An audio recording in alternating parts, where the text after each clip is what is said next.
ससुराल के घर से लेकर संपत्ति तक बहुओं के पास क्या है अधिकार, क्या कहता है कानून। दोस्तों जय हिंद, नमस्कार। मैं एडवोकेट आशीष मिश्रा। दोस्तों अगर आप अपने अधिकारों को लेकर जागरूक हैं तो ये किसी भी तरह के अन्याय या शोषण के खिलाफ आपके लिए निश्चित तौर पर एक बड़ा हथियार साबित होगा, अगर आपको आपके कानूनों की जानकारी है। दोस्तों आज मैं बातचीत करूंगा कि आखिरकार बहू के अधिकार क्या है, खासकर ससुराल के घर में और संपत्ति में उसका कितना हक है।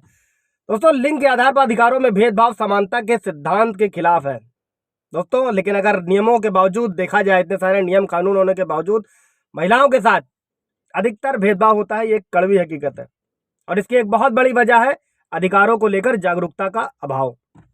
तो दोस्तों एक बहू के ससुराल की संपत्ति में क्या क्या हक है और क्या क्या ऐतिहासिक फैसले सुप्रीम कोर्ट द्वारा दिए गए हैं जो मील का पत्थर साबित हुए बहुओं के अधिकार को लेकर, ये हम डिस्कस करेंगे। तो दोस्तों सबसे पहले हम लोग देखेंगे कि बहू के अधिकार पर कानून क्या कहते हैं। तो सबसे पहला है स्त्री धन। दोस्तों हिंदू लॉ के हिसाब से स्त्री धन पर बहू का अधिकार होता है। अब ये समझिएगा कि स्त्री धन के दायरे में क्या क्या आता है।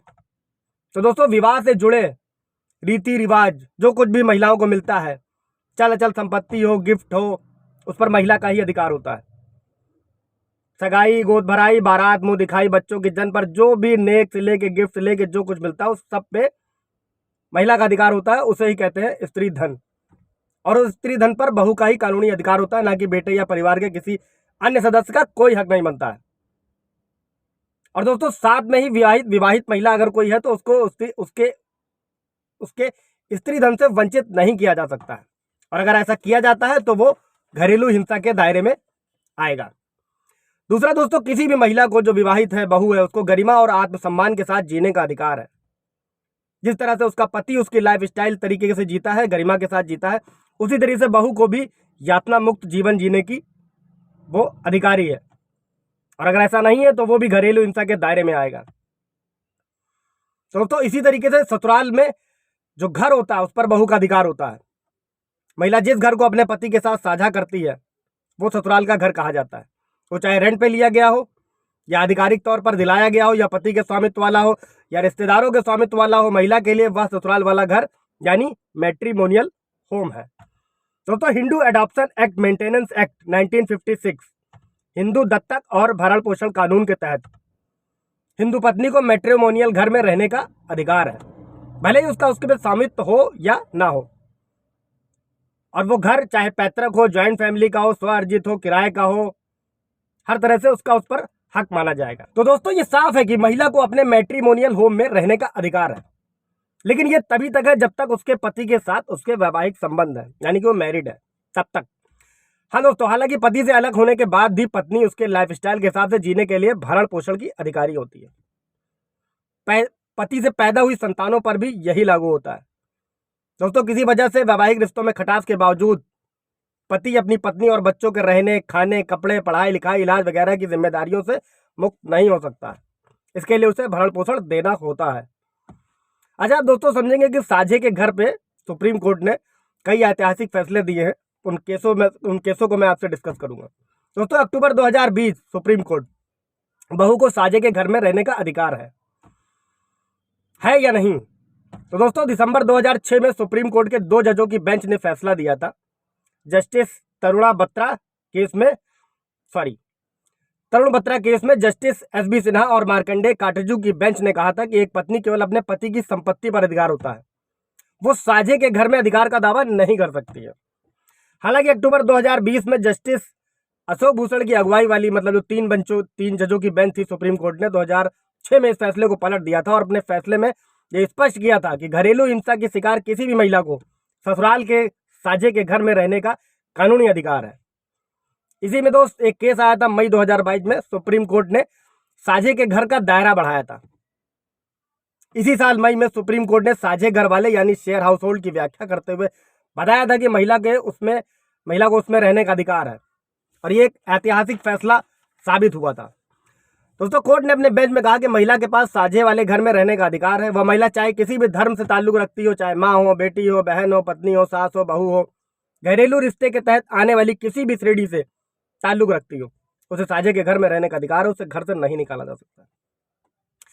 दोस्तों इसी केस में एक और केस हुआ था जिसमें जस्टिस M.R. शाह और जस्टिस B.V. नागरत्ना की सुप्रीम कोर्ट की बेंच ने अपने फैसले में स्पष्ट किया था कि अगर कोई महिला शादी के बाद पढ़ाई, रोजगार, नौकरी या अन्य किसी वजह से पति के साथ किसी दूसरी जगह पर रहने का फैसला करती है, तब भी अगर पति के साथ अलग भी रह रही, तब भी साझे वाले घर में उसके रहने का अधिकार बना रहेगा एज इट इज। इसी तरह अगर महिला अपने पति के साथ किसी दूसरे शहर में रह रही है, अपने पति के घर में रहने का उसको पूरा अधिकार है। इसे भी साझे वाले घर के अधिकार की उसी में रखा जाएगा। दोस्तों डोमेस्टिक वायलेंस एक्ट का सेक्शन 17(1) उसे ये अधिकार देती है। ऐसी स्थिति में सास ससुर महिला को साझे के घर से बाहर नहीं निकाल सकते। अच्छा दोस्तों ये भी समझिएगा, अगर किसी वजह से पति की डेथ हो गई है तो इस केस में क्या होगा। इसमें भी सुप्रीम कोर्ट का हाई कोर्ट का एक ऐतिहासिक फैसला था, वो मैं आपको बताता हूँ कि छत्तीसगढ़ हाई कोर्ट ने हिंदू विधवा के भरण पोषण मामले में एक महत्वपूर्ण फैसला सुनाया था। हाईकोर्ट ने कहा था कि यदि हिंदू विधवा अपनी आय या अन्य संपत्ति से जीवन जीने में असमर्थ है तो वो अपने सास ससुर से भी भरण पोषण का दावा कर सकती है। कोर्ट ने बोला था कि पति के मौत के बाद ससुर अपनी बहू को अगर घर से निकाल देता है या महिला अलग रहती है तो कानूनी रूप से वो भरण पोषण का हकदार होगा। यहाँ तक कि अगर हिंदू अथवा विधवा जो भी लड़की है, अगर वो दूसरी शादी कर लेती है तो उसे अपने पहले पति की संपत्ति पर पूरा अधिकार होगा। इसी बारे में कर्नाटक हाईकोर्ट ने भी एक फैसला दिया था दोस्तों, बहुत ही अच्छा, कि विधवा के दोबारा शादी करने से उसके मृत पति की, जो कि पति मर गया है, उसका अधिकार खत्म नहीं होता है। दोस्तों हिंदू उत्तराधिकार अधिनियम की धारा 15 के तहत जब बिना वसीयत किए, जब कोई भी आदमी बिना वसीयत किए उसकी डेथ हो जाती है तो ऐसी स्थिति में बेटे और बेटी समेत उसके वारिस या अवैध संबंधों से जन्मी संतान भी उसकी पैतृक संपत्ति में हिस्सेदार होती है। यह फैसला गुजरात हाईकोर्ट ने इसी साल जून में सुनाया। केस में दोस्तों उत्तराधिकार अधिनियम की धारा 15 के तहत एक हिंदू विधवा को उसके दूसरे पति से जमीन विरासत में मिल सकती है। साथ ही पहली शादी से पैदा हुए बच्चे भी दूसरे पति की जमीन के वारिस हो सकते हैं। तो दोस्तों समझिएगा कि बहू को साझे के घर में रहने का अधिकार है, लेकिन कुछ चीजों पर यह लागू भी नहीं होता है। अच्छा हाँ, आप समझिएगा दोस्तों, अगर बहू किसी वजह से प्रताड़ित करती है अपने सास ससुर को तब क्या होगा, क्योंकि बहुओं के तो सारे अधिकार हो गए। तो दोस्तों सुप्रीम कोर्ट ने जनवरी 2022 में घरेलू हिंसा से जुड़े एक मामले में आदेश दिया था कि अगर बुजुर्ग सास ससुर को बहू प्रताड़ित करती है और तो वे घर खाली करा सकते हैं। दरअसल बुजुर्ग जो होते हैं दोस्तों, वो भी माता पिता और वरिष्ठ नागरिकों को भरण पोषण और संरक्षण के लिए एक कानून बना है, the maintenance and welfare of parents and senior citizen act 2007 के तहत एक बुजुर्ग अपनी बहू के खिलाफ सताने या प्रताड़ित करने की शिकायत कर सकते हैं और बहू को अपने घर से निकाल भी सकते हैं। दोस्तों इसी केस के सिलसिले में हाईकोर्ट ने आदेश भी दिया था कि अगर किसी वजह से महिला अपने सास ससुर को परेशान करती है तो उसे घर से निकाल सकते हैं। लेकिन सुप्रीम कोर्ट ने यह साफ किया था उसमें कि बहू को ससुर का घर खाली करना पड़ेगा। तो सुप्रीम कोर्ट के प्रस्ताव को बेहतर मानते हुए आदेश दिया गया कि बहू अपनी बेटी के साथ दूसरे फ्लैट में रहेगी और सास ससुर की जिंदगी में दखल नहीं देगी। मतलब बहू को भी रिलीफ दिया गया कि वो सास ससुर के दूसरे फ्लैट में रह सकती है और सास ससुर को रिलीफ दिया गया कि वो उसको अपने घर से निकाल सकते हैं अगर वो किसी भी तरीके का दुर्व्यवहार करती है। तो दोस्तों ये हो गए सारे बहुओं के अधिकार जो शादी के बाद उसको हिंदू उत्तराधिकार अधिनियम के द्वारा मिलते हैं और जो सुप्रीम कोर्ट के जजेस ने समय समय पर अपने फैसलों में सुनाया है। दोस्तों अगर आपको कोई भी समस्या है तो आप कमेंट में पूछ लीजिएगा, लाइक शेयर कर दीजिएगा, सब्सक्राइब कर दीजिएगा मेरे चैनल को। Thank you.